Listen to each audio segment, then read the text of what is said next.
Senhoras e senhores, sejam muito bem-vindos a mais um Skin in the Game, o programa da Nord, onde a gente fala sobre convicções de investimentos. Hoje a gente tem o prazer de ter um grande influenciador do mercado financeiro, um cara que, além de eu admirar, virou um amigo de profissão. Estamos aqui com Charles Vicks, também conhecido como o economista sincero, né, que tem uma carreira aí bastante longa já no mercado financeiro e empresarial, né? Você foi formado, né, em economia pela UERJ, depois tem MBA em gestão estratégica e negócios e logística empresarial, tem mais aí de 20 anos. Empreendeu tendo sites e blogs. Em 2018 resolveu fundar o Economista Sincero, que hoje tem nada mais nada menos do que 800 mil seguidores no YouTube, 540 mil seguidores no Instagram, tem 150 mil seguidores no TikTok, mais de 1 milhão de views ou downloads nas suas redes sociais a cada 90 dias. É um fenômeno, já ganhou vários prêmios do Top 1 influenciador pela Ambima, né? Ambima, 2 vezes. Até cansei, esse é o programa número 44. Tudo bem, Charlão? Tudo bem, obrigado aí pelo convite, valeu, obrigado aí. E assim, o downloads é 1 milhão de downloads no podcast nos últimos 90 dias no Spotify. De views no YouTube, a gente tá passando de 10 milhões mês. Que loucura. Pra conteúdo econômico, que é chato pra caralho. Se eu estivesse falando de game, futebol, mas se falar de economia... Se estivesse aí falando da novela das 9... Pô, mas economia é cascudo isso, cara. É difícil, mas a gente tá lá. Não, o mais legal do Charlão é que, além de ele fazer muito conteúdo de qualidade, é um cara que... Você tenta sempre trazer um ar mais descontraído, né, pra galera e com bastante profundidade também, né? Um entusiasta aí da tecnologia, de Bitcoin, de falar um pouco de tudo aqui. Queria começar aí com um tema talvez um pouco mais espinhoso, dado que a gente está aí num momento bastante turbulento, né? Você, judeu, né, acompanhando de perto o que está acontecendo nesse conflito entre Israel e o Hamas, né? E o que você tem sentido e principalmente o que você acha onde pode isso, né, chegar, né? Assim, do ponto de vista, o que pode trazer algum tipo de impacto humanitário, político, econômico e quais podem ser os impactos para a gente que está aqui no Brasil? Tá bom.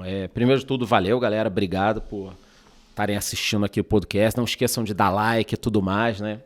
E tal. Vamos começar pela guerra. Eu gostei que você dividiu em parte. Eu queria responder em 3 pontos. Você até falou: humanitário, político e econômico. Por quê? Porque se a gente pega o humanitário e mistura com o econômico, você vai fazer uma análise muito emocionada e isso não funciona no mercado financeiro. Então, até uma coisa que eu falo muito nas redes sociais é isso. Às vezes eu dou minha opinião e falo: olha, minha opinião como pessoa, como cidadão, é essa aqui, mas o lado econômico é esse. Então, ao longo do tempo, você vai aprendendo a separar. Questão humanitária é uma tragédia. É uma tragédia, porque é uma região que já vem há muito tempo com conflito, uns 4.000 anos. Que nasceu em conflito, né? Exatamente. Nasceu em conflito.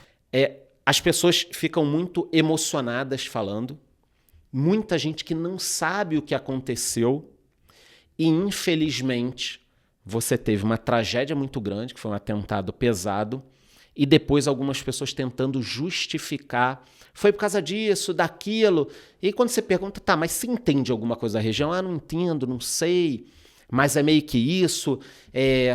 Ali estão tomando um lugar, é uma colonização. Aí, cara, começa uma confusão. Então, o lado humanitário é que você teve uma tragédia, primeiro, que foi um atentado. Depois você está tendo uma guerra que é uma tragédia para os 2 povos, porque do lado da Palestina os caras estão sofrendo, saindo de casa, tendo que migrar, muitos vão perder as suas casas. Do lado israelense, enquanto a gente está aqui falando, durante a gravação, né, porque eu não sei quando você está assistindo aí, apesar de Israel estar atacando Gaza, os caras continuam atacando foguete em Israel. Então muita gente fala assim, pô, Israel não podia parar de atacar. Eu falo, cara, liga a TV ou procura as mídias, que você vai ver que os caras continuam atacando foguete. O último número que eu vi aqui foram 7.000 mísseis tacados em Israel. E aí o pessoal fala, porra, não entra água, não entra alimento, não é absurdo, não entra nada. Eu falo, cara, e como é que entraram 7.000 mísseis, paraglider, não sei o quê? Então, o lado humanitário, para a gente fechar aqui, porque é um tema que desperta emoções, e como judeu, óbvio que eu também tenho as minhas, é que é uma tragédia para os dois lados. E quem é o culpado é o Hamas, na minha opinião. Então, eu acho que tanto os judeus quanto os palestinos sofrem por causa do Hamas. Tanto que já estão começando, enquanto a gente está aqui falando o programa, já estão começando os próprios palestinos a falarem, olha, o Hamas fez isso, fez aquilo, a autoridade palestina condenou o Hamas. Então, eu acho que o mundo pode chegar a um consenso de que está todo mundo brigando e só tem um culpado. Então, vamos atacar o culpado. Esse é o lado humanitário. O lado político é que o mundo já estava num momento complicado. A gente tem uma guerra rolando agora, Rússia e Ucrânia, na qual a Rússia tem todo o interesse de fomentar essa guerra entre Israel e a Palestina, porque vocês repararam que na última semana ninguém falou da guerra Rússia-Ucrânia. A gente tem até uma sensação de que acabou a guerra. E a Rússia está bombardeando ali, colégio, pracinha, cidade, e de repente aquilo morreu. Então, no campo político, da mesma forma que a gente tem gente querendo resolver, como, por exemplo, Israel e Palestina, os dois estão sofrendo, nenhum dos dois quer uma guerra, você tem gente que pensa o seguinte, porra, eu vou dar uma fomentada aqui. No campo político, então, interessa a Rússia, que isso se estenda, interessa o Irã, que está lá do outro lado, e Israel está brigando, está puxando os Estados Unidos para aquilo ali. No lado americano, a gente já vai falar da economia. Os Estados Unidos também fica meio que sem saber o que fazer, porque não vai apoiar Israel. O único aliado histórico de verdade dos Estados Unidos, a única democracia verdadeira do Oriente Médio. E aí, para quem não sabe, até muita gente fala, já é uma apartheid, o pessoal sofre. Cara, Israel tem árabes morando, políticos, na polícia, no judiciário, e eles votam, tá? Só para quem não sabe. Então, no campo político, infelizmente, a gente tem muita gente que se interessa. Aí, para minha área mais específica, que é a economia, que é o que muita gente veio aqui ver, cara, o mundo já estava fodido. Taxa americana, mais uma previsão de alta. Petróleo estava começando a recuar, $84, caindo. Quando começou esse conflito, o petróleo bateu 90, depois recuou, agora já voltou de novo, enquanto a gente está gravando. E o mundo está muito fragilizado, a economia mundial. Porque a gente saiu da pandemia, logo veio a guerra Rússia-Ucrânia, a taxa de juros subiu no mundo inteiro, os países estão endividados, aliás, os países estão super endividados porque se endividaram muito durante a pandemia. Você pega a dívida americana, é um negócio de louco. Cada hora que eu paro para olhar a dívida americana, eu tomo um susto e vou conferir. Então, eu lembro que a última vez que a dívida foi parada no teto foi 31,4 trilhões, que daí aquela confusão, vai parar, o governo americano não vai e tal. Aí eles chegaram a um acordo, republicanos e democratas, não, toca a dívida aí mais um pouco, vamos ver até onde vai. Cara, tá em 33 trilhões e meio. Isso tem o quê? 6 meses? Então, a dívida americana tá numa crescente absurda com o juro a 5. Não é que o juro tá negativo, porque com o juro negativo você deixa a dívida rolando, foda-se. E a dívida americana impacta o mundo inteiro. Então, essa tragédia humanitária e política também vai para o campo econômico. Porque quanto vai custar para os Estados Unidos entrar numa nova guerra? E muita gente me pergunta assim, você acha que isso pode partir para outros países? A minha opinião é a seguinte, foi um atentado com 2 anos de planejamento, no qual todo mundo já sabe que no mínimo o Irã ali ajudou, financiando e tudo mais. Se o Irã quisesse entrar na guerra, o Hezbollah, a Síria, o Líbano, eles teriam entrado no momento mais frágil de Israel, que foi no início da guerra. Agora Israel já convocou 300 mil reservistas, tem 500 mil pessoas já mobilizadas na guerra. Porra, você não vai atacar o teu inimigo com ele preparado. Tem 2 porta-aviões americanos, não tinha nenhum há uma semana. Agora tem 2 porta-aviões americanos, a Marinha Inglesa já falou que vai ajudar. Então, eu não vejo interesse desses caras de entrar num conflito de larga escala agora. Outro ponto importante antes de eu passar a palavra para vocês, senão quem me acompanha sabe que eu falo pra caralho, tem que cortar o microfone, é o seguinte.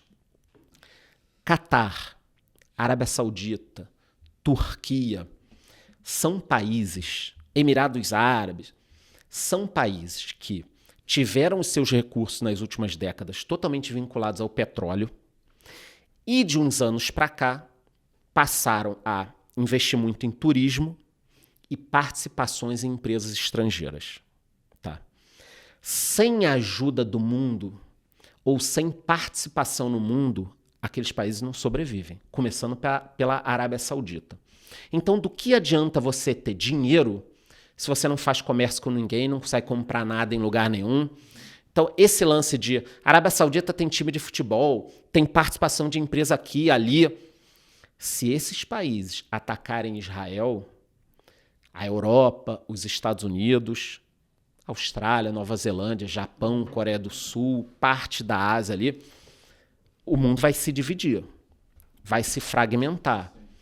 E eu acho que o plano deles é de longo prazo. A Arábia Saudita não está fazendo o que está fazendo o Catar, o que está fazendo Copa do Mundo, time de futebol e tal, tá num projeto para brigar com o Ocidente. Mesma coisa a China. A China se desenvolveu e vai passar a economia americana. Calma. Como é que a China se desenvolveu? Fabricando para o mundo. Então, é uma economia integrada. A China não sobrevive sem o Ocidente. Queira ou não queira, a China não sobrevive. Sendo que, quando a gente pega lá no mapinha, quem está atraindo hoje as grandes mentes e o dinheiro? Os Estados Unidos continuam atraindo. Então, cuidado. É até um momento importante da gente pensar isso, que os Estados Unidos está fragilizado, na minha opinião, com a dívida e com uma sociedade dividida, mas ainda é um dos países que mais atrai recursos e cérebros. Sim, sim. Até te perguntar isso, te cortei, Não, né? eu já fechei aqui essa parte da coisa econômica. Então, a minha expectativa, se Deus quiser, que eu acho que todo mundo está assistindo que é paz, é que isso se resolva logo. Até te perguntar nesse contexto, né? Porque a gente estava num mundo, né? Mais focado nesse nearshoring, né? Vamos tirar as coisas da China, né? Enfim, e trazer as coisas mais para perto. Como é que você enxerga esse conflito nesse contexto maior? Assim, você acha que é mais um provocativo nesse sentido, de que de fato vai ter China como um cara liderando ali iniciativas de um lado, Estados Unidos liderando iniciativas do outro, vai se iniciando um outro estilo de Guerra Fria de alguma forma? Vamos lá. A China, na minha opinião, a China cresceu por um misto de inocência, malandragem e oportunidade. Inocência porque não perceberam o governo que tinha lá. Oportunidade porque ajudou a controlar a inflação no mundo nos últimos anos. E malandragem porque, de alguma forma, o pessoal achou que poderia ter algum tipo de controle. Então, do início dos anos 2000 para cá, que foi quando a China cresceu. Quem tem a minha idade, eu tenho 46, eu estudei nos anos 80 e 90... Por exemplo, nos anos 90, quando eu comecei a estudar economia no início dos anos 90, quem estava ainda bombando era o Japão. Isso que falam agora, a economia chinesa vai passar a americana. Cara, era o que se falava do Japão. E aí você pega um gráfico, depois vocês pesquisem aí, é só você digitar. Crise imobiliária Japão, anos 80, 90. É uma bomba. Até hoje o Japão não se recuperou. Até hoje o Japão não se recuperou dessa crise e dizem que a China pode estar passando a mesma coisa. Então, o que eu acho que aconteceu é que o mundo se uniu com a China, a gente teve aquele momento de globalização, tem o livro do Friedman que fala sobre isso, o telemarketing na Índia, a fabricação na China, estava tudo bonito naquele momento. E as empresas transferiram as suas fábricas para a China. Foi um movimento cômodo, porque você começou a ter uma produção barata, você ficava com a inteligência... exportou deflação para o mundo inteiro, inclusive. Exatamente. E aí... Você teve aquele processo americano de Walmart segura o preço via varejo, aumentando loja, fazendo um trabalho de porrada de preço para baixo, e China segura a inflação com preço muito mais barato. O mundo achou ótimo. A China deu uma porrada, só que de 10 anos para cá, o que começou a acontecer? A China olhou e falou, porra, eu sou a fábrica do mundo, as pessoas dependem de mim, eu tenho dinheiro pra cacete, eu tô crescendo no mercado interno, tirando 50 milhões de pessoas por ano do campo para as cidades, tá construindo muito, agora eu vou me expandir. Aí começou a fazer ilha, começou a olhar de novo para Taiwan. Pô, Taiwan é nosso território aqui. Era junto há 100 anos. Eu quero isso de volta, é meu. Começou a montar obras na África, emprestando dinheiro. Os caras não conseguem pagar. Ela toma, ela administra, fica para ela, comprando terras. Então a China começou a montar o seu império, como qualquer país. Se a gente fosse dono de um país, a gente também faria isso. Então eu acho que o mundo estimulou a China cresceu muito, todo mundo jogou as suas produções lá, e o Covid é um turning point. Por quê? Porque simplesmente quando começou o Covid e o frete saiu de $600 para $1.800, $3.000, $5.000, não tinha container. Alguns fabricantes, o cara que fabricava essa caneca aqui no Brasil, ele não conseguia botar no mercado porque faltava tinta. O outro fabricava uma TV, mas tinha 3 peças da China. Pô, produção de carro. A produção de carro parou no mundo todo, porque todo mundo dependia de alguma coisa da China. Nesse momento, eu acho que o pessoal acordou, falou, cara, não é só que a gente não pode depender de um país que produz nossos produtos, é que a gente não pode depender desse país sendo a China. E aí o pessoal começou a mandar produção para onde? Índia, Vietnã. Isso está se expandindo um pouco. Então, o processo de centralização na China que aconteceu, eu acho que já está tendo uma reversão. Você pega a Apple, muita produção era na China, já está indo para a Índia. Aí o que a China faz? Olha, por questões aqui de regulamento e privacidade, a gente vai proibir funcionário público de usar iPhone. E aí você vai ver que não tem porra nenhuma a ver com privacidade e tudo mais. É uma pressão comercial. Eu falo, ó, você vai parar de produzir aqui, porque se você parar, você está perdendo um... Eu vou acabar com esse mercado de 1 bi de pessoas. E aí o mundo vai ter que tomar uma decisão. A gente continua, não continua? Então aquele processo que a gente achou que foi o Trump que começou, de guerra comercial, lá em 2016, 2017 estava acontecendo, eu acho que é um processo que estava circunscrito a Estados Unidos e China, mas agora muitos países estão pensando, porque não fiquem achando que os Estados Unidos estão brigando com a China, é um problema dos dois. A Austrália está com medo, a Nova Zelândia está com medo, o Japão está com medo, a Índia está ali do lado, Taiwan está com o fiofó na mão. Taiwan, até recentemente, 70% a 80% dos chips com alta tecnologia, Taiwan, cara. Taiwan, e aí você dá um problema para o mundo inteiro. Então, essa geopolítica, ela pode ser chata para algumas pessoas, mas ela explica muito.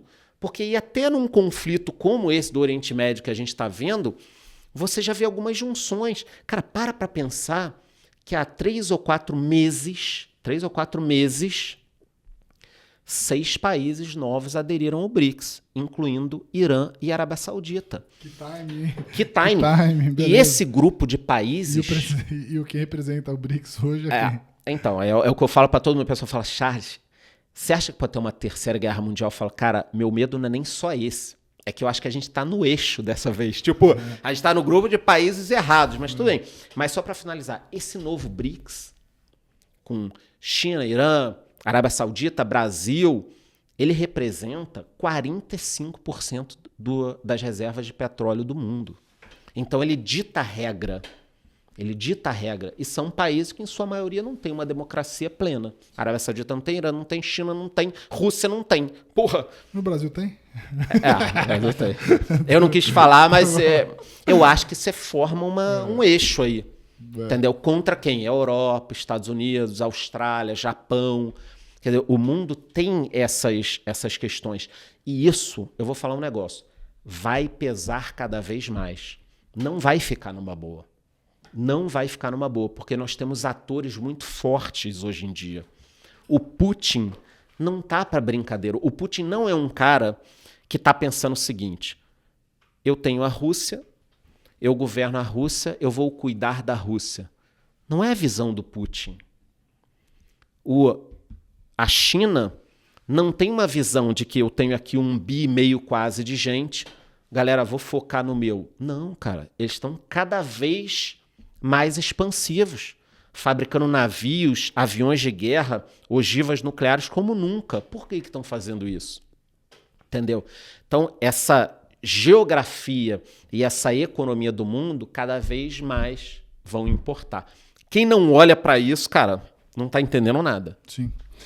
Nessa linha, né, de todo esse contexto, né, de principalmente agora juros subindo nos países,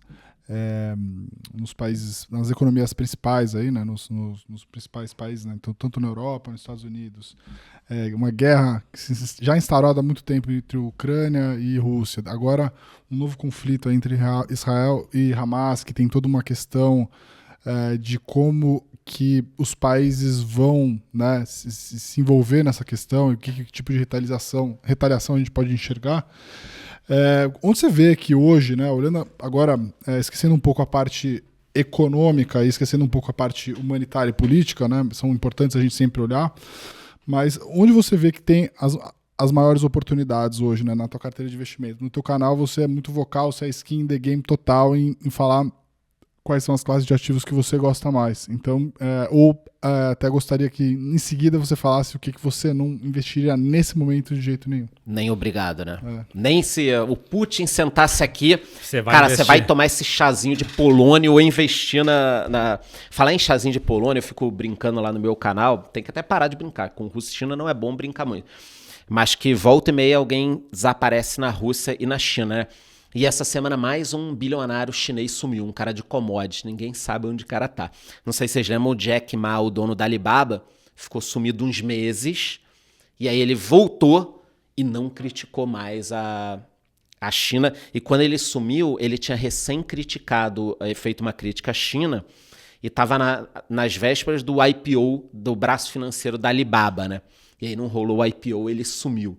Então, China e Rússia, as pessoas têm que entender o conceito.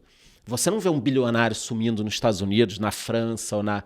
Então, cuidado, porque normalmente bilionários da Rússia e da China necessitam de um vínculo com o Estado. Senão não funciona, tá? É bom para as pessoas entenderem. Mas voltando ao que eu gosto, o que eu não investiria de jeito nenhum. Primeiro, o que eu gosto? Eu gosto muito de fundos imobiliários. Não é nada assim que eu escondo, eu invisto muito. Eu tenho parte da minha carteira. Por quê? Porque fundo imobiliário também é um produto bacana e tem a cara do brasileiro.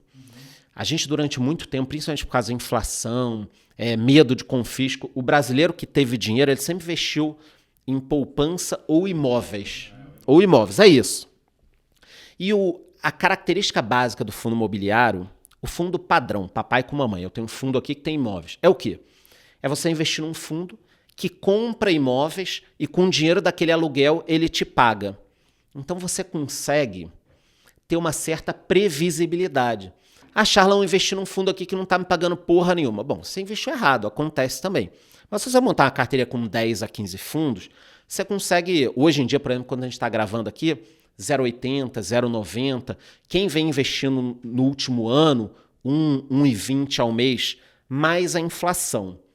Quando é corrigida a inflação? Um dia. Você não vai conseguir acertar, porque aqui no Brasil... Você vai tendo essas confusões e aí, de repente, vocês já perceberam, dá uma porrada nos imóveis, né?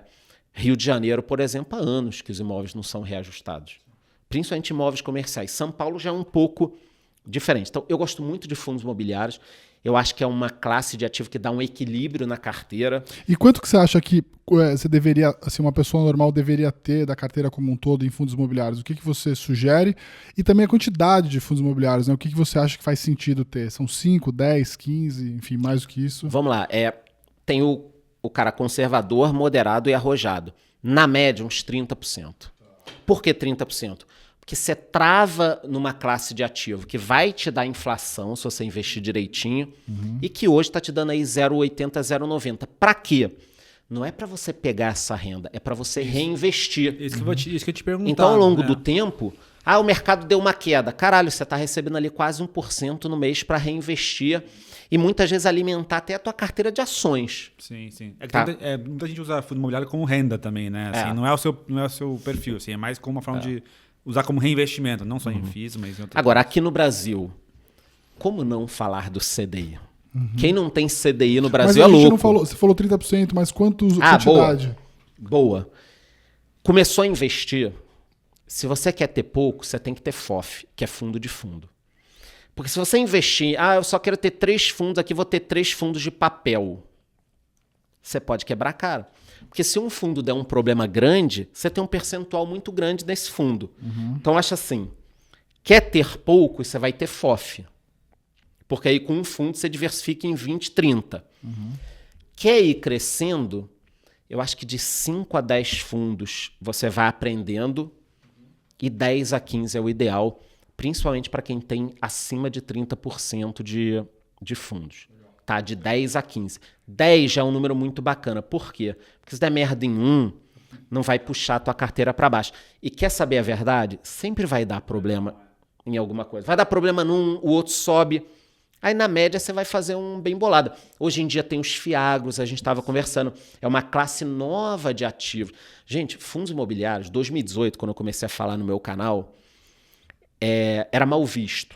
Era mal visto. Nós tínhamos menos de 200 mil investidores na época. Parte do meu tempo, eu tinha que ficar me defendendo do que outros canais de finanças, que eram muito maiores que o meu, ficavam falando. Tipo, você está comprando esse fundo de shopping, eu vou te falar um negócio. Se esse fundo quebrar, você pode ter que aportar dinheiro. Aí a pessoa vinha no meu canal, poxa, eu comprei esse fundo de shopping aí, que você comprou também, mas eu tô sabendo que de repente mês que vem eu posso ter que aportar dinheiro no fundo para ele pagar as contas. Eu falei, puta que pariu, cara. Então eu passava boa parte do tempo tendo que ficar tirando dúvida, o que foi muito bom pro meu canal também. Sim. Tirando dúvida. Hoje, esses grandes canais tem carteira recomendada de fundo imobiliário. Então, o mercado foi virando. E a gente tem mais de 2 milhões de investidores, 2 milhões e 200. Eu acredito que esse público passe dos 5 milhões em pouco tempo. Pela facilidade do entendimento para o brasileiro. Dentro do universo de fundos imobiliários, tem algum, assim, um fundo ou um perfil de fundo que hoje você acha que tem uma baita oportunidade? Seja shopping, é um fundo específico, é um fundo de logística, enfim, tem alguma coisa que você acha que hoje é uma boa alocação do capital? Tá. Eu não giro fundo, tá? Giro que eu digo assim, dos 16 FIIs que eu tenho hoje, eu não fico todo mês vendendo e comprando. Mas, se eu vejo uma oportunidade, pelo amor de Deus, eu vou pegar essa oportunidade. No início desse ano, o mercado abriu e ficou muito bom para shopping e logística. Esses produtos deram uma esticada. E aí, com a queda da inflação, o que aconteceu? Os fundos de papel caíram. Eles desabaram. E como o mercado teve problema em uns 3 ou 4 fundos que tinham papéis ruins, você teve inflação caindo, que derrubou o yield, e fundos tendo problema. Então, o giro que eu fiz no início do ano de vender alguns papéis, o giro pequeno, porque eu não fico girando que nem maluco. O giro que eu fiz de vender alguns papéis e comprar tijolo, pode ser que, no momento que eu estou gravando aqui, eu olho um pouquinho para papel, porque talvez nós tenhamos oportunidades de fundos que acabaram sendo levados para baixo sem motivo, naquele fundo ali, entendeu? Mas tem que olhar com muito cuidado, porque analisar um fundo de tijolo é totalmente diferente de analisar um fundo de papel. Quando você pega um fundo de shopping que tem 10 shoppings, é fácil você entender. Você olha lá o relatório do fundo, esse fundo tem 10 shoppings, essa localização é essa, vacância de tanto tal, ele tem uma renda de tanto, paga tanto. Ok. Qual merda que pode dar? Uma vacância um pouco mal num shopping, um problema aqui e ali. Um fundo de papel, um fundo de 1 bilhão. Se esse fundo tiver com 200, 300 milhões alocado em um projeto, e esse projeto der problema, e a gente viu isso agora, eu passei 5 anos falando, fundo de papel um dia pode dar uma merda grande. Fundo de papel um dia pode dar uma merda grande. Deu. Por quê? Porque é uma dívida. Então, não é fundo de papel o ativo para você aprender a investir em fundos imobiliários. Depois a gente vai falar sobre crédito. Eu queria até perguntar para você, Charles, assim, qual que seriam os principais critérios que você acha para não errar em fundo imobiliário? O que você olharia? 5 critérios, 5 questões para olhar, assim, para evitar não ter essa dor de cabeça com fundos imobiliários. No palavreado do Charles, assim, 5 coisas para você fazer antes de se fuder investindo em fundos imobiliários. Não, é quase certo que você vai quebrar a cara. Só que você tem que quebrar pequeno. Cara, existem 2 tipos de investidores. o que já perdeu dinheiro e o mentiroso. Não tem outro tipo, né? Não tem como... Então, você tem que perder pequeno, tem que tentar perder pouco. Não tem... Né? Não dá pra gente ficar floreando aqui. Ah, não, porra, legal, venha para esse mundo que é bonito. Não. Esse mundo aqui é um negócio complicado. Então, vamos lá. 5 coisas que eu olharia em fundos imobiliários, né? Diversificação. Você tem que entrar com essa cabeça. Então, é o que eu disse agora. Vou começar com os 3 fundos que você falou. 3 fundos de shopping. Cara, aí esse mercado dá um problema, a tua carteira vai para baixo. Então, diversificação já põe na cabeça. Você vai começar com 5 fundos. Pega um de shopping, um de logística, um FOF, um de papel e um híbrido. Pronto, você já diversificou. Então, a diversificação. Segundo lugar, se você vai diversificar o nicho, você tem que diversificar a administração e gestão. Não adianta você me falar o seguinte, cara, comprei 5 fundos aqui de 5 nichos diferentes, todos do BTG ou da XP. Cara, Deus me livre, caiu o prédio da administradora de um fundo desse. Até resolverem o problema, ver quem vai gerir. E eu gosto de pegar o caso extremo, porque na tua vida de investidor você vai ver que em algum momento o caso extremo vai aparecer. Então, quando você se prepara para o pior caso, você está redeado. Então, diversificação de segmentos, diversificação de gestor. Aí a gente pode ir para indicadores financeiros. Fundo caro eu não compro. O que é fundo caro? Você vai olhar lá o valor patrimonial, o preço sobre o valor patrimonial. Acima de 1. Cara, para eu comprar, tem que ser um negócio assim extraordinário. Por quê? Porque eu estou comprando um negócio ou no preço ou caro. E o mercado de fundos imobiliários tem uma quantidade de fundos hoje que não justifica que eu compre caro. É como se fosse o seguinte, eu chego num lugar que tem 50 carros. Aí você me apresenta os 2 meses e fala, cara, esses 2 estão ótimos, são os mais caros daqui.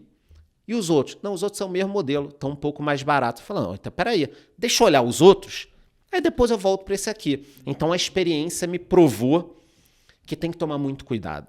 Os fundos imobiliários, quando o mercado está hypado, a chance de você fazer uma cagada é muito grande. Então, por exemplo, no início de 2020, antes da pandemia, eu vendi alguns fundos.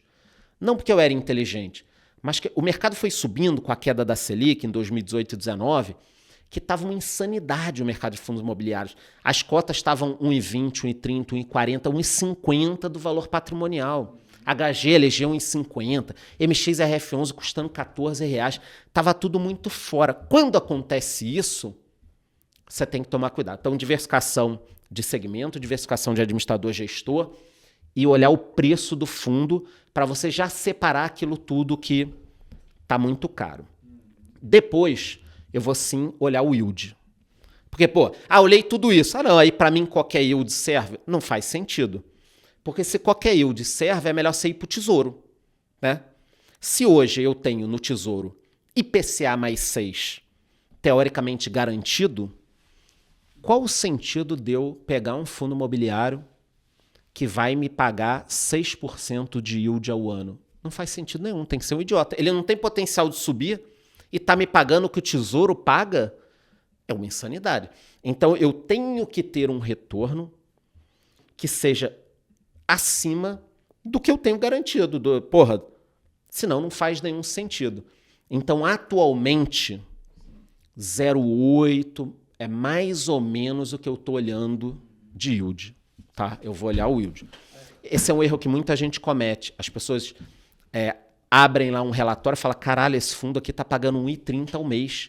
Pô, ele é muito bom, eu vou entrar. E aí a pessoa às vezes nem olha que é um pagamento que não é recorrente, que foi um ativo que foi vendido, que foi um extra cota. Então tem que tomar cuidado. Então a gente falou o yield de tudo isso. E aí depois que você já olhou todos esses pontos que você está vendo, você pode pensar no futuro daquele FII. Quer dizer, qual o futuro desse FII? É um fundo com 5 galpões logísticos. Uhum. O que vai acontecer com esse mercado de logística? Então, por exemplo, nos fundos de logística que eu tenho, eu dou muito valor para o last mile. O que é o last mile? São os fundos que têm galpões a 30 ou 60 quilômetros no máximo dos centros urbanos. Por que eu vou olhar isso? Porque se der uma merda, tem um galpão da Lojas Americanas lá. A loja americana vai sair. A Magazine Luiza vai pegar, o Mercado Livre vai pegar, a AliExpress vai pegar. A qualidade do ativo é muito boa. Então, ao olhar a qualidade do ativo, você vai ver. E tem outros critérios, como, por exemplo, a gente está falando aqui os próprios ativos. Eu coloquei por último, mas o que acontece? Eu nunca vou investir num fundo sem olhar, no mínimo, as 5 coisas. Entendeu? Não é tipo, tem 2, 3 estão valendo, foi. Não.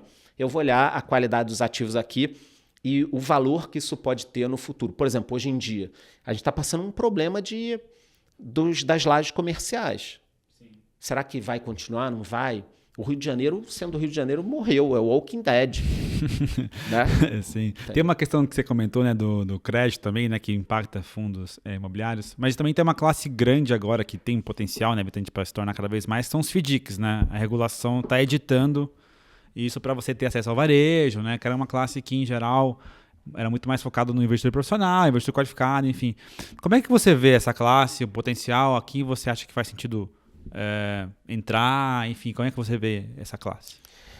Depois eu tô devendo pro Breia aqui onde eu não invisto de jeito nenhum. Tipo, eu levanto da mesa aqui e vou embora se você me obrigar a investir. Vamos deixar essa pro final, pro pessoal acompanhar até o final. O que você não investiria? O que eu não investiria, tá? FDIC. Legal, pagamento, bacana, ok. Só que é a área que eu tenho mais experiência, 15 anos trabalhando com isso. Foi o início da minha carreira. Então eu vou falar para você o seguinte. Mercado normal de investimento é um suplemento. Whey, creatina, não sei o quê.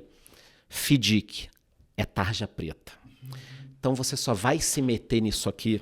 Fake Neri, é o suco? Cara, é o suco. Você só vai se meter nisso aqui com muita informação, garantia, entendimento. Não é um produto de prateleira. Entendeu o que eu tô falando? Produto para um investidor mais sofisticado. Exatamente. Mas eu tô começando a investir agora. Meu irmão, baixa a bola, BDRzinho, Banco do Brasil, Itaú e não sei o quê, 3 fundos imobiliários.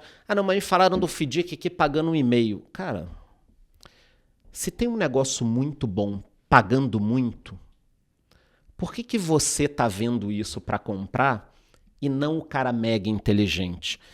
A minha experiência de 25 anos de mercado, a maior é essa. É sempre o seguinte. Todas as vezes que aparece alguma coisa muito boa para mim, eu penso, por que passou por todo mundo que tem dinheiro e inteligência e foi oferecido para mim? Ninguém quis isso, cara, com mais dinheiro. Você entendeu? Tipo assim, tem um puta produto no mercado aqui pagando 2% ao mês, é legal, é bonitinho, é aprovado pela CVM e tal. Cara, por que o BTG não passou o rodo nisso e pegou tudo? Por que a XP não pegou tudo? Por que o Safra não pegou tudo? O que os caras viram ali que falaram, não, joga isso aí no varejão, dá pro Charlão, obrigado, dá pro Charlão isso aí que ele merece, entendeu? Então, não tô falando para ninguém investir, Deus me livre, você faz o que você quiser, mas é um produto que necessita de muito entendimento, porque tudo que paga muito tem um motivo para pagar muito. Sim. E normalmente esse motivo não é tão bonito. Eu aprendi isso a duras penas, né? Porque eu acho que quando a gente é moleque... Todo mundo, né? Quando a gente é moleque, né? Eu trabalhei minha vida toda olhando o mercado de ações e eu lembro muito bem, assim, de novo, né? Assim, começando na carreira ali, 19, 20 anos, a gente tinha uma forma de fazer um screening das ações na bolsa, né? Então você pegava lá e colocava as ações que estão valendo menos da proporção patrimônio líquido, as empresas estão valendo menos do que o caixa, eu acho que isso aqui não é possível que está muito largado, né? Não é possível que ninguém está vendo isso. E geralmente, quando ninguém está vendo o que você está achando que você está vendo, é porque você está errado. É porque você tá vendo errado. Né? E foi nessas que, tipo, eu investi em muita coisa lá atrás, assim, micro, small cap, assim, tomei um fumo gigantesco, né? Porque você fala assim, pô, não é possível que esse negócio tá tão barato, né? E geralmente tem uma razão por trás, né? Claro que pode ter uma oportunidade ali e tudo, mas você tem que ir com cuidado dobrado. Mas com 19 anos, né? Você tem que ter um pouco de humildade, né? E a gente vai aumentando a nossa humildade à medida que a gente vai ficando mais velho, justamente por conta desses tombos que a gente toma, né? Então, realmente é um negócio que tem que tomar bastante cuidado quando... E eu acho que isso acontece muito até com o fundo imobiliário, que a gente estava falando agora. É muito fácil você associar, né, uma decisão de comprar um fundo imobiliário baseado em poucas premissas, né? Pagou um dividendo de R$4 por ação, um fundo que tem a cota de 70, pô, se esse dividendo for todos os meses, aí o cara não vai avaliar o porquê dessa questão, enfim. Ou só porque caiu 50%, né? Já teve FIA no passado. Recentemente eu não tenho visto caso assim, não. Eu vi um caso em 2018, ali 19 mais ou menos, que tinha uma renda garantida, depois da emissão, o fundo lá tinha renda garantida, aí pagava 1 e pouco. E o fundo avisava no relatório, olha, essa renda garantida vai até abril. E o fundo foi pagando bem. Quando chegou maio, junho, que ele não pagou aquilo, despencou. Aí todo mundo, porra, não sabe e tal. Cara, você não tá nem olhando de vez em quando. Porra, entendeu? As pessoas gastam, às vezes, menos tempo decidindo investir numa ação no fundo imobiliário do que ela gasta olhando... No TikTok. Exato. Ô, Charlão, nessa linha, né, uma coisa que ficou muito popular nos últimos tempos são os fiagros, né? Acho que essa classe cresceu muito aí nos últimos meses. O que você acha da classe? Você gosta, tem na sua carteira, recomenda que as pessoas invistam um pouco ou não, ou uma classe que tem que ficar fora? Bom, vamos lá. Eu tenho 3 fiagros na carteira. Sou um entusiasta desse mercado. Por quê? Pô, se o agro é a melhor parte da economia brasileira, tanto de crescimento no passado quanto de potencial, não faz sentido a gente não ter veículos de investimento nesse mercado. Ponto. Então, dito isso, eu quero participar. Né? Pô, tá todo mundo ganhando dinheiro com agro e eu aqui na cidade não vou ganhar dinheiro, eu fico incomodado, eu quero ganhar dinheiro também. Ok. Mas todo mercado novo, ele tem que ter uma curva de aprendizado tanto do investidor quanto do cara que estrutura produto. Então, quando começou o mercado, eu falei 2 coisas. Eu quero investir e vai dar muita merda. Dito e feito, já começou a dar. Teve Fiagro, ou Fundo Imobiliário do Agro, que antes de ter Fiagro, tiveram alguns fundos imobiliários investindo no agro. São 2 coisas diferentes.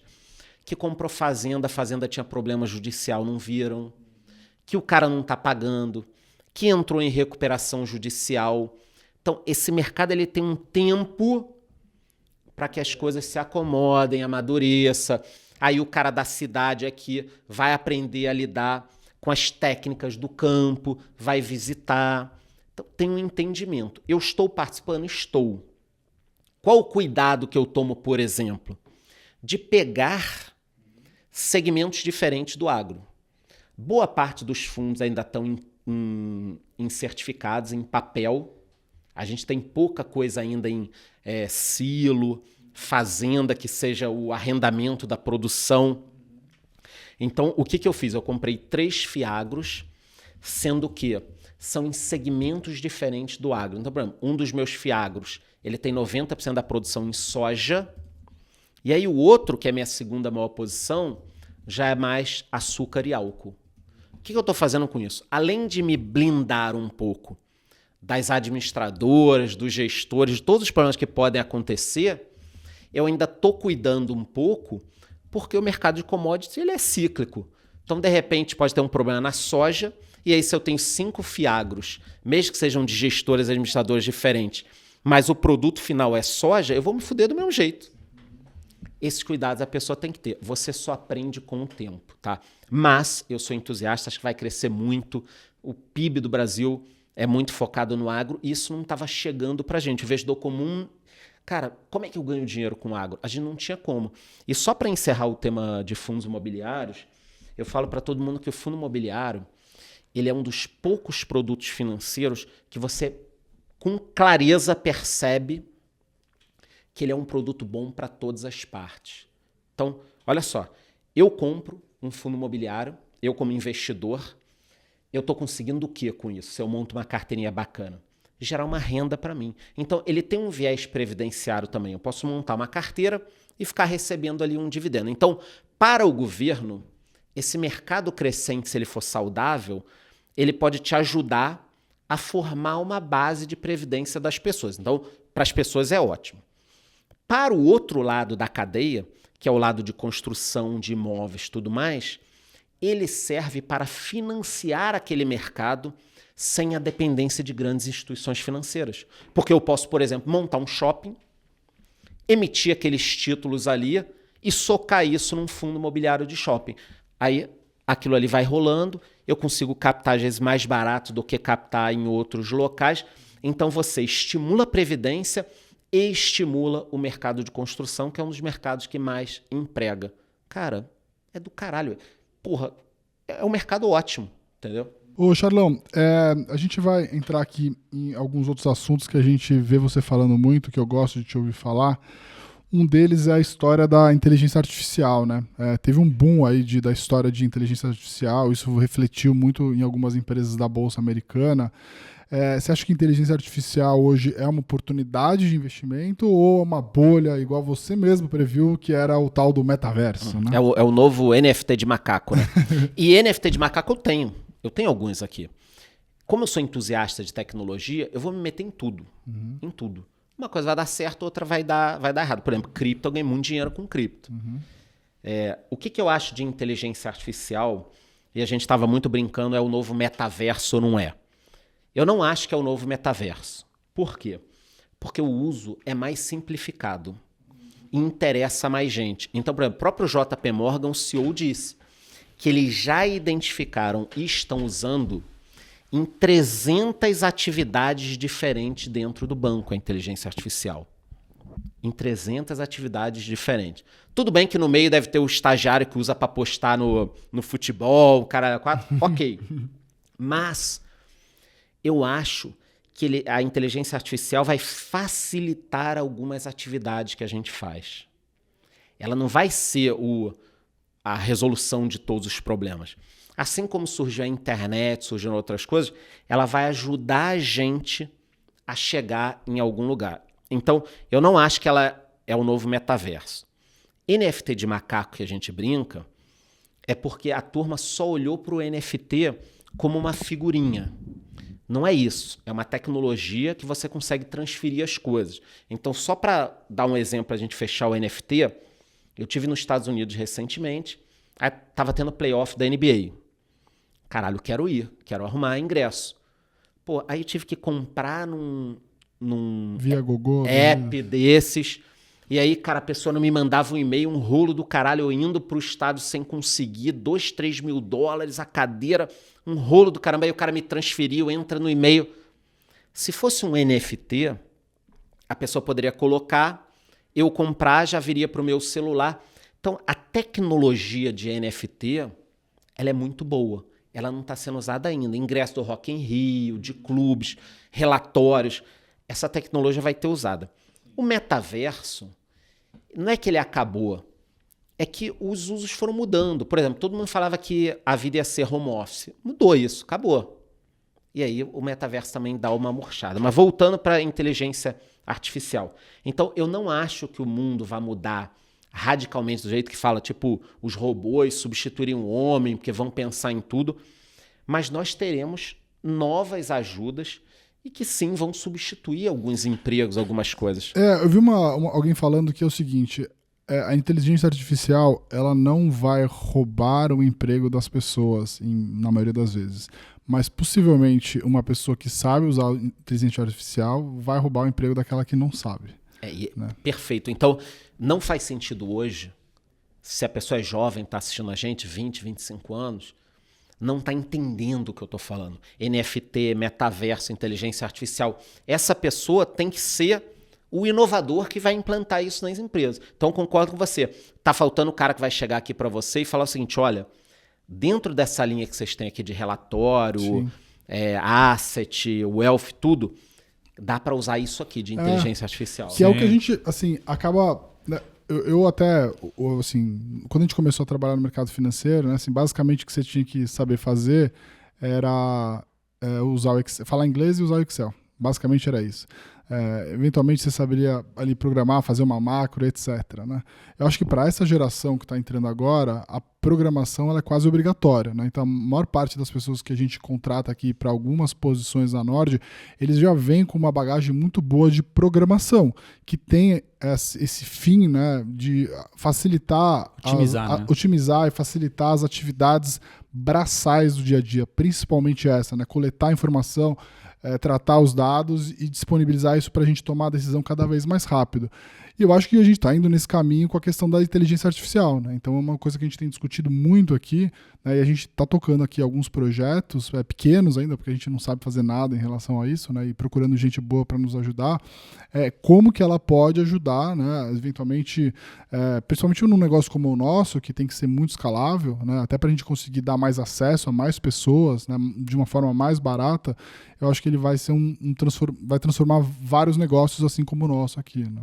Então vai ser bem legal. E a gente aprende o uso com o tempo, né? Assim como foi a internet lá atrás, né? Mas eu já me sinto um dinossauro, assim, cara. Eu já não sou um cara que aprendeu a programar e agora tô, tipo, boiando nas histórias de inteligência artificial. Mas se eu pudesse dar uma Mas acho que tem que olhar e é o mercado que tem empresa. Bom, a gente se fala fora daqui e ambos estão ganhando dinheiro na NVIDIA, por exemplo. Sim. Que essa era uma aposta óbvia do mercado. Entendeu? Sim. Ô, Shalom, eu também vejo você falando muito sobre essa questão. A gente está falando, né, de uma nova geração, aí, de um novo momento de mercado. Né? Eu vejo você tá falando sobre essa geração Z, né? Tanto na questão do mercado de trabalho e também essa geração como investidor. Né? O que hoje, né, olhando para o mundo, a gente tem basicamente uma geração de pessoas que são as pessoas acima de 60 anos, que são donos da maior parte dos investimentos do mundo. Vão continuar? Vão continuar sendo durante algum tempo, né? Talvez essas pessoas vivam até mais. E a gente vai ver uma nova geração depois que vai ter que saber cuidar, né? Vai ter que passar tem uma questão de sucessão aí também. Mas uma geração que hoje tem uma cabeça um pouco diferente. Como é que você tem visto essa questão, né? Como que essa geração, a geração Z, hoje tem olhado para essa questão, tanto no mercado de trabalho, quanto para a questão também do ponto de vista de fazer investimentos? Tá. No mercado de trabalho, primeiro, vamos falar do mercado de trabalho depois de investimento, né? É a primeira vez na humanidade que a gente tem tantas gerações trabalhando junto. Você vai ter o cara aqui de 70, de 50, de 40, de 30, de 20 e o menor aprendiz também. Então, você tem que já é depois da geração Z. Você tem várias gerações trabalhando junto. Então a gente teve um choque muito grande. Eu, por exemplo, mudei muitos conceitos. Porque quando a gente começou a ter essa coisa de geração Z, antes da pandemia, durante a pandemia piorou, e depois da pandemia a gente começou a aprender como o mercado lida, né? Normalmente a gente vai olhar o mundo com o nosso filtro, baseado nas nossas experiências, no que a gente gosta.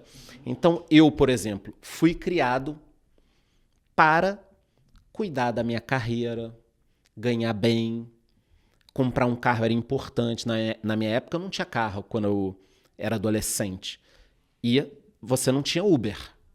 Então, ou você andava no Rio de van e ônibus, as vans eram da bilhice, os caras passavam gritando, não sei o quê, ou de táxi quando você tinha uma formatura ou um casamento. Essa era a minha realidade. Então é natural que quando eu entrei no trabalho, cara, eu preciso trabalhar, ganhar mais, ascender a empresa para comprar um carro, para comprar uma casa, para ter as minhas coisas. É cultural. Então, quando eu olho para uma nova geração, a primeira coisa que eu vou achar é que isto também é o que a pessoa quer. Hoje eu já entendo que não é assim. Então, a geração antes da minha queria o quê? Uma carreira para a vida inteira. Você entrava na Xerox, você entrava na Ambev. Acho que nem... Você sabe o que é Xerox, né? Oh, então, mas você sabe que provavelmente... Você também sacaneou a Ambev, né? Porque é a Xerox. Não. Teve um caso... Só faltou você falar Kodak. Kodak junto. Não, mas eu tô falando que as pessoas entraram no Banco Bamerindos. Você entrava, estagiário, E você Office queria boy, sair. No Bradesco, muita gente começou de office boy e virou diretor-presidente do banco. Era essa a carreira, a geração antes da minha. A minha geração, eu comecei a trabalhar nos anos 90, queria o quê? Eu vou trabalhar num lugar, fazer carreira, eventualmente, se eu tiver uma nova oportunidade, eu vou, mas se eu ficar pulando de galho em galho, não vai ser bom. Porque eu vou chegar um dia numa entrevista e o cara vai perguntar: por que eu vou te contratar se você fica 6 meses numa empresa? Eu não vou te contratar. Então, quem é da geração Z e está me assistindo, antes de começar a me criticar, escuta. Eu não vou te contratar. Hoje, a nova geração, e aí a gente também precisa dividir, estratificar, segmentar por renda, a nova geração não quer certas coisas de dinheiro, status, bens, e isso vai se refletir no trabalho. Antes, eu tinha uma dificuldade de entendimento, tipo, cara, mas como o cara não quer isso e tal? Hoje, eu já acho que é preciso mudar a legislação trabalhista, por exemplo. Por quê? Porque eu converso com jovens da geração Z, 22, 23, 24, que me falam o seguinte: eu, por mim, gostaria de trabalhar 4 horas por dia, receber menos e tá bom. Isso antes eu ficava pensando, mas como assim? Tu quer receber menos? Tá maluco? No longo prazo, isso vai pesar pra você, não vai ser legal. O cara fala, cara, Charlão, mas tá bom pra mim. Então, hoje eu tô em paz com isso. O que a gente precisa é de uma fórmula, de um formato que fique bom para a geração e para as empresas. E aí todo mundo vai ficar feliz. Porque eu quero poder contratar a nova geração em diversos formatos. Eu quero poder chegar e falar, bichão, o que tu quer? Tu quer 4 horas, 6 horas ou 8 horas? Ah, eu quero 4 horas 3 vezes na semana. Cara, é esse o pagamento que a gente faz para essa função aqui. Então, eu acho que está faltando isso. Um pouco de flexibilidade. Agora, eu tenho estudado vários movimentos que têm acontecido lá fora, principalmente no final da pandemia. A demissão silenciosa, aquela demissão mais agressiva, que aconteceu muito no final da pandemia, quando a pandemia ainda estava, que era você se demitir filmando o teu chefe no TikTok, expondo ele. Então, nós tivemos alguns movimentos que são muito estimulados por influenciadores que começaram a diminuir. Por quê? Porque essa turma começou a ficar sem emprego. Então, as pessoas têm que entender o que eu quero. Cara, você quer tempo, liberdade, tá cagando para dinheiro? Legal. Agora, se você pensa em ter uma carreira, cuidado com alguns tipos de postura. Sim. Porque uma hora isso vai cobrar um preço. Então, eu acho que a gente está no meio de uma grande transformação e é preciso um entendimento de todas as partes. Porque senão a gente não vai chegar a lugar nenhum. Tem também eu esqueci o nome agora, do trabalho mínimo lá, que dizem que é você ir para o trabalho e fazer o mínimo que você tem que fazer. Pronto. Só que, na minha cabeça, a pessoa que entra numa empresa e quer só fazer o mínimo, ela daqui a 3, 4 anos, ela vai ficar muito ressentida, porque ela vai falar o seguinte: ah, olha lá aquele tal de Charles lá, foi promovido porque puxa o saco do chefe, tudo que precisa ele faz. Sim. Se você está numa empresa e se prontifica a fazer certas coisas e a outra pessoa nunca quer fazer nada, é natural que no momento de uma oportunidade a empresa dê para outra pessoa. Então, eu não estou criticando o cara que não quer fazer nada. Eu estou falando o seguinte: cuidado com o que você quer, porque é justamente o que você vai colher. Aí não adianta depois virar uma profecia autorrealizável. Ainda bem que eu trabalhei aqui 10 anos e não fiz porra nenhuma, porque eu não fui promovido e não me deram uma chance. Sim, o animal. Não te deram uma chance porque você ficou 10 anos sem fazer nada. Se você estivesse fazendo, eu sei que deve ter gente assistindo, a gente vai pensar assim, não, mas eu fiquei 10 anos numa empresa me dedicando ao máximo, fazendo tudo e não me deram valor. Sai de lá, cara. Entendeu? Então, eu acho hoje, pra gente resumir a história da geração Z, precisa ter um entendimento. Porque ao mesmo tempo, só para finalizar, eu também tenho estudado o comportamento fora do trabalho. E ao mesmo tempo que a gente tem uma geração que quer mais tempo, liberdade, está mais tranquilo, o pessoal está ansioso, está tomando remédio, não está feliz. Então não era só o trabalho da minha geração que estava sacrificando a gente. Eu acho que tem uma série de coisas de valores, propósito e tal. E eu juro que é a última questão, eu falei que eu ia dividir em dinheiro ou não. As pessoas falam muito na internet em propósito. Eu só quero trabalhar numa empresa que tem meus valores, tudo mais. Se você acha tudo isso e não está trabalhando em lugar nenhum, eu vou falar o seguinte, você acha tudo isso que você tem dinheiro. Porque para a camada C, D e E da população, quando você arruma um emprego bom que pode pagar suas contas e pagar teus estudos, você não vai ficar pensando em A, B ou C. Você pega aquela oportunidade, abraça e depois você vai ver o que você vai fazer. Então a gente tem que tomar também cuidado, porque a rede social foi tomada por discursos de pessoas que têm a oportunidade de falar: se eu não achar uma boa oportunidade, eu não vou trabalhar. Eu não tinha essa opção. Eu precisava trabalhar porque eu precisava de dinheiro. Então tem que só tomar cuidado com o discurso. Mas eu acho que a legislação trabalhista tem que mudar e as empresas têm que dar oportunidade para todo mundo. Quem quer trabalhar muito, pouco, tal. Acho que é isso. Sim. Fez sentido? Não sei se vocês querem. Eu ia só voltar no tema de investimentos, Charles, para fazer duas perguntas para você quebradas aqui. A primeira é, você toma risco em vários mercados, né? Em bolsa, em FIIs, futebol, em Vasco, aposta esportiva, enfim. Queria dizer, como é que você vê... se você pensa em alguma proteção para sua carteira, se você trabalha nisso, se você pensa nisso, eu compro um pouco de dólar ou não, eu faço isso, faço aquilo. E a segunda, como é que você vê a parte de Bolsa Brasil, assim, se você é um lado que você gosta, investe, acha que está barato, enfim, entender um pouco esses dois grandes blocos aí. Tá, vamos lá. Eu protejo a minha carteira com renda fixa aqui, que, é uma proteção que paga muito. Seria uma merda se eu falasse, eu protejo a minha carteira, mas eu tô me ferrando, né? A minha proteção derruba a minha carteira. É o contrário. No Brasil, a reserva de emergência é o que tem rendido mais, né? Porque a bolsa caiu, muitos fundos caíram e o dinheiro que o cara tinha para, que seria o ruim, é o que tá dando o maior retorno. Então eu tenho renda fixa, tenho ouro.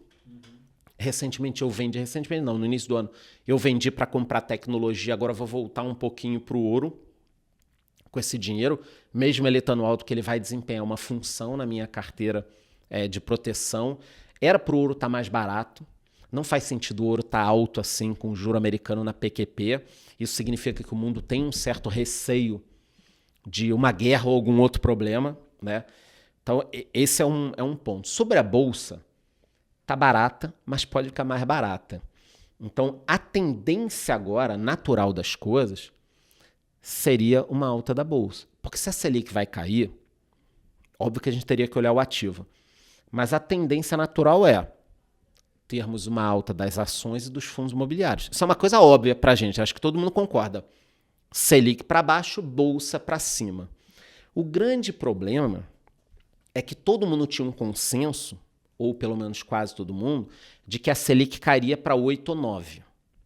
E o governo está falando, fiquem tranquilos que ano que vem não vai ter déficit. E quando a gente olha a arrecadação, crescimento da economia, isso não fica muito claro.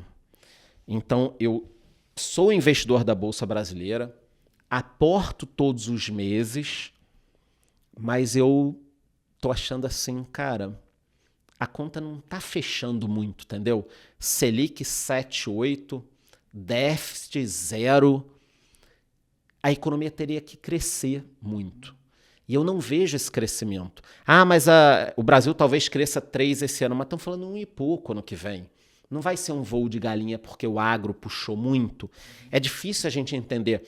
Mas a balança comercial tá boa. Mas as importações caíram muito. Então você está subindo balança não só porque você está exportando mais. Importação está caindo. É bom a importação cair tanto assim? O que está caindo? Será que tem máquina no meio? Será que tem coisa do agro no meio que vai atrapalhar o nosso crescimento lá na frente? Então, eu não estou olhando isso no detalhe. Eu estou só falando assim.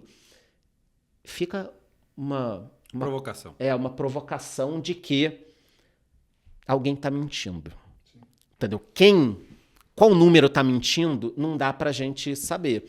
E a gente tem visto que o governo está tentando de todas as formas taxar e tarifar todas as partes da cadeia. Eu não conheço nenhum país no globo, se alguém conhecer pode colocar nos comentários, onde uma política de crescimento do país foi via taxação. Do tipo, Singapura aumentou a carga tributária em 10% e isso gerou um crescimento. Eu nunca vi isso. Pode acontecer? Pode. Mas tributação como política de crescimento econômico eu nunca vi. A não ser que você tivesse uma política de obras e alguma coisa puxada por essa receita que vai crescer. Só que a receita precisa crescer para tapar um buraco de custos do dia a dia e não de investimento em crescimento. Porque se você me disser o seguinte, não, o governo está aumentando em 150 bi a arrecadação, porque nos próximos 5 anos o Brasil vai construir 25 aeroportos, 20 portos, 5 mil quilômetros de ferrovia, vamos diminuir de 50%, 60% do saneamento que não tem para 10%. Eu ia falar, porra, olha, tudo isso que você está me falando pode gerar um crescimento grande. Mas esse aumento da arrecadação é para tapar buraco. E ninguém está discutindo aonde está sendo gasto o dinheiro. Então, eu acho que a Bolsa está barata, sigo investindo, mas eu não tenho expectativa daquele mega rally. Talvez no final do ano, aquele rallyzinho, a turma puxa para fechar bonito, todo mundo tem a sua taxinha para ganhar, mas eu não vejo a economia brasileira, tipo assim, 3 anos de crescimento de 5%. Porque o Brasil precisa disso. A gente está muito atrasado, cara. A economia foi uma merda com a Dilma, aí depois o Temer começou a recuperar, aí veio o Biruliro, aí pandemia, desaba, agora o Lula... Cara, a verdade é que o mundo cresce, o Brasil cai. O mundo cai, a gente cai mais, fica difícil, entendeu? Charlão, a gente está indo para o final aqui. Eu queria fazer 2 Porra, perguntas. já? Passou rápido. Eu queria fazer 2 perguntas aqui. A primeira delas é: onde você hoje não investiria de jeito nenhum? Eu não invisto de jeito nenhum, principalmente por um médio ou longo prazo, em empresa aérea. Ah, mas tem uma empresa que no momento subiu tantos por cento. Não estou aí. Por quê? Porque como segmento, o que é uma empresa aérea? É uma empresa que faz um leasing de um avião, ou seja, o cara compra um negócio multimilionário e ele depende de quê? De combustível. E o que acontece com o preço do petróleo? Vamos pensar. Quando a economia tá boa pra cacete, o petróleo sobe, certo? Então, quando o mundo tá bom e as pessoas vão viajar, o principal custo do cara sobe. Quando a economia tá ruim e o petróleo cai, o cara fala, puta, agora beleza, o petróleo caiu, tá $50, uma puta recessão, a gente vai ganhar dinheiro. Porra, ninguém viaja. Então a essência, óbvio que não é exatamente assim, mas as pessoas entendem. Então a essência é o seguinte, quando o mercado tá bom, tá ruim pro cara. Quando o mercado tá ruim pro cara.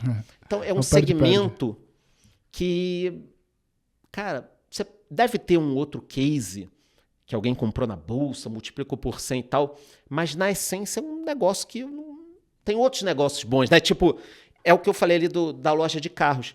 Por que eu vou comprar isso se a gente sentado aqui pode falar outros 5 segmentos melhores? Então, empresa aérea não. Boa.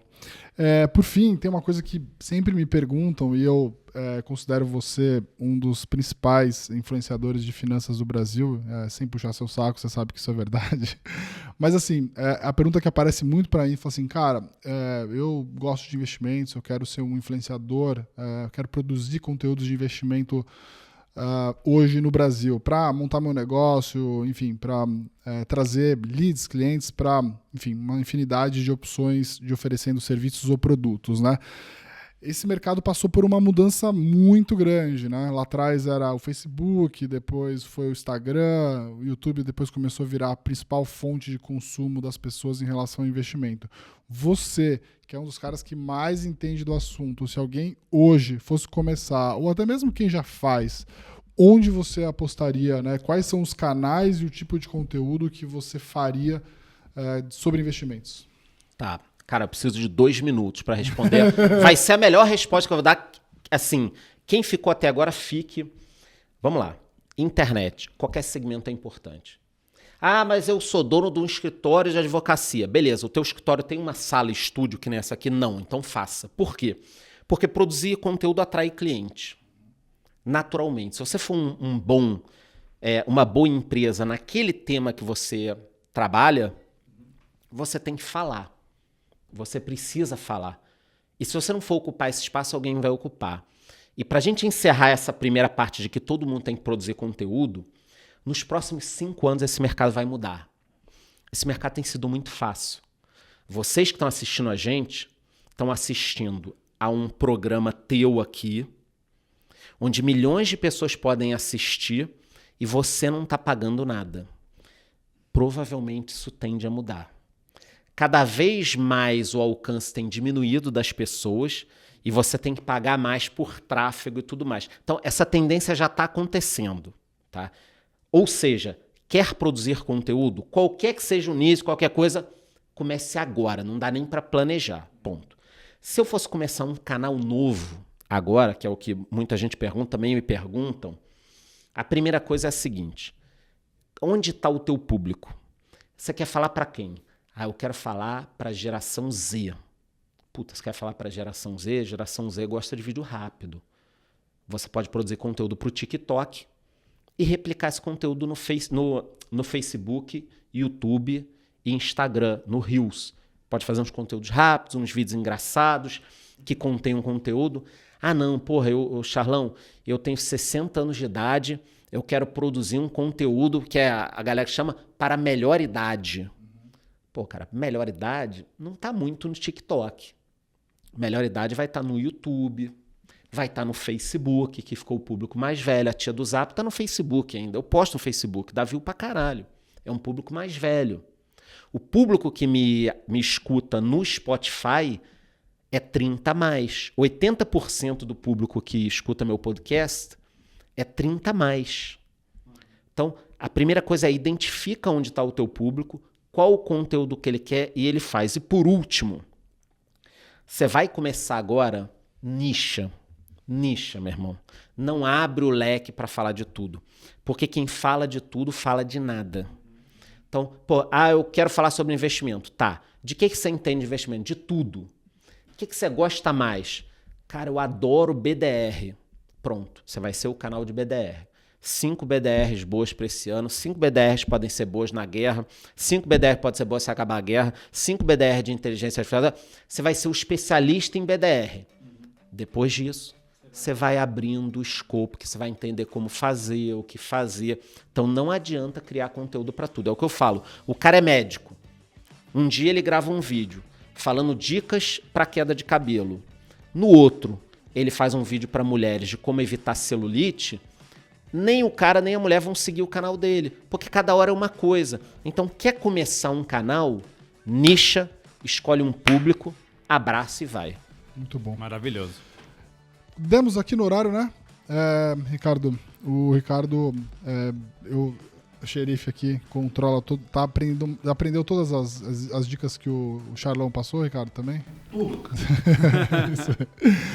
O Charlão é um grande amigo aqui, sempre dá umas dicas pra gente. Queria te agradecer aí, Charlão, dizer que a gente virou um grande amigo aí do mercado financeiro, acompanha muito o seu trabalho. Convidar as pessoas a seguir, quem por acaso ainda não segue, o que deve ser muito difícil, né? Quem não segue é louco. Quem não segue é louco. Ele acabou de publicar o vídeo mais importante do canal, então você corre lá no Economista Sincero, tanto no YouTube e no Instagram, para seguir o Charlão. Te agradecer aí de novo. A gente tem que fazer isso mais vezes com assuntos mais picantes, né? Vamos dizer assim também, né? Porque você consegue cobrir aí coisas que a gente não acaba não falando no dia a dia, né? Fechadíssimo. Obrigado, muito obrigado aí, a equipe, a todo mundo que chamou. E tamo aí, daqui a uns 2 meses me chama de novo que eu venho. Boa. Boa. Vamos lá. Valeu, Luiz. Valeu aí, Ricardo. Pessoal, o vídeo vai ao ar toda terça-feira, no nosso canal do YouTube às 5 horas, então não perca. Também subscreva, compartilhe e acompanhe a gente também nas outras redes sociais. Um abraço. Valeu. Valeu.